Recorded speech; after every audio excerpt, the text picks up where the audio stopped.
Hello, I'm back with you today to share one or two things, but primarily because I feel as though I wanted to share this and tell you about it because I feel as though my head is going to explode if I don't.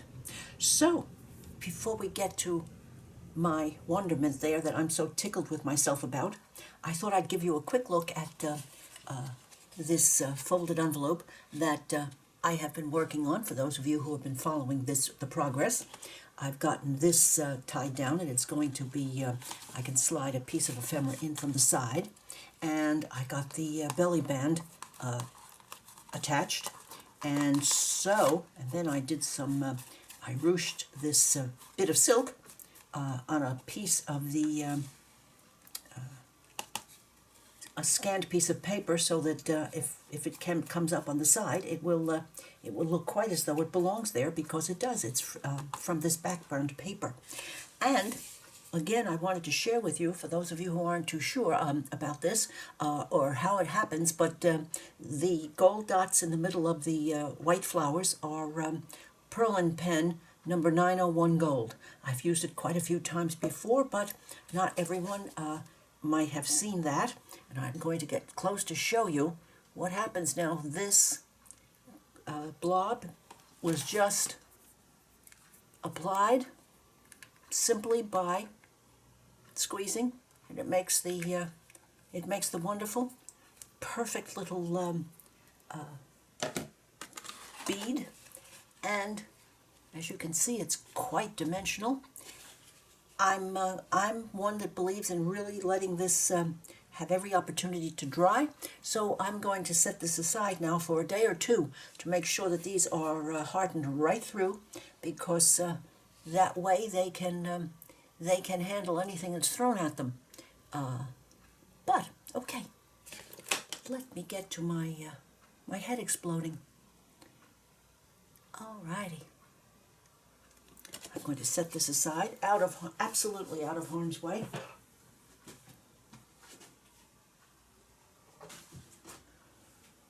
All right.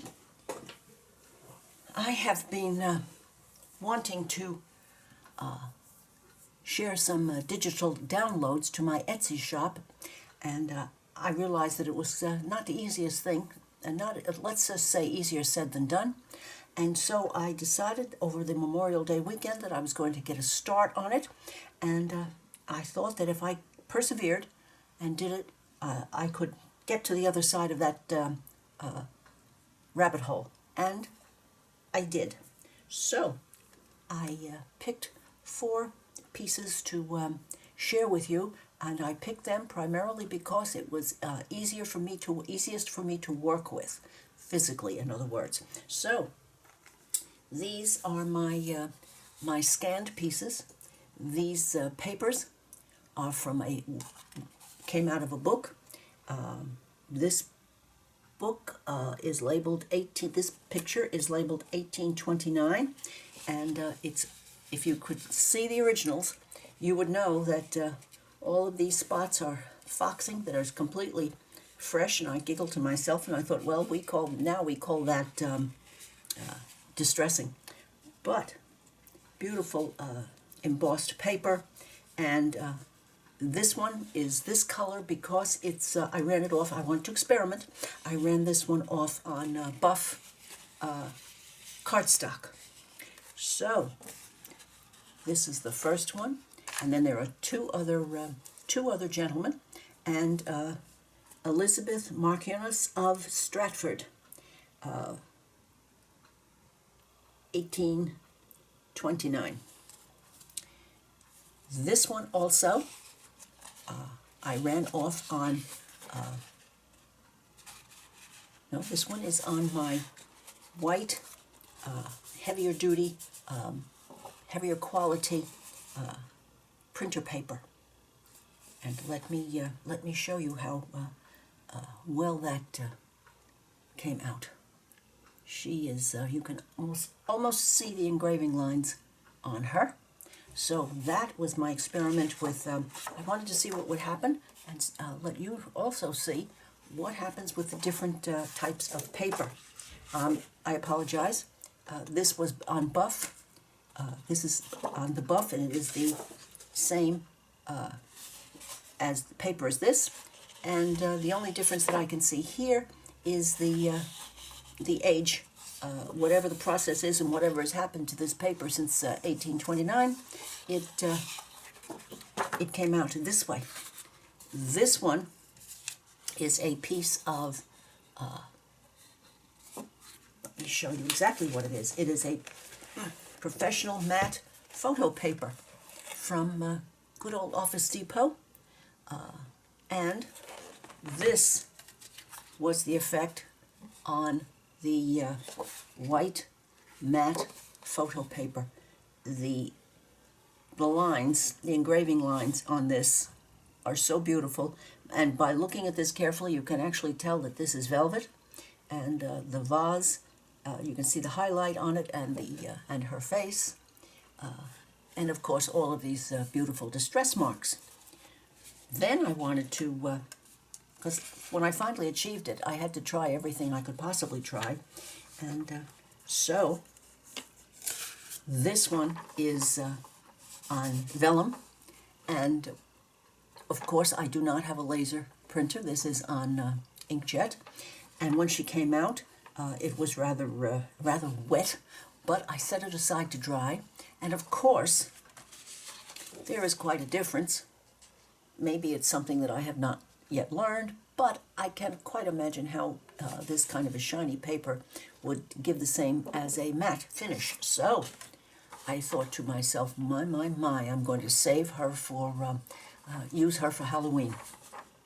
So that is on my pad of vellum, Staedtler vellum, and this is the 100% rag vellum, and it works beautifully for other things, but in this case, she's going to be used for Halloween. And then, this morning,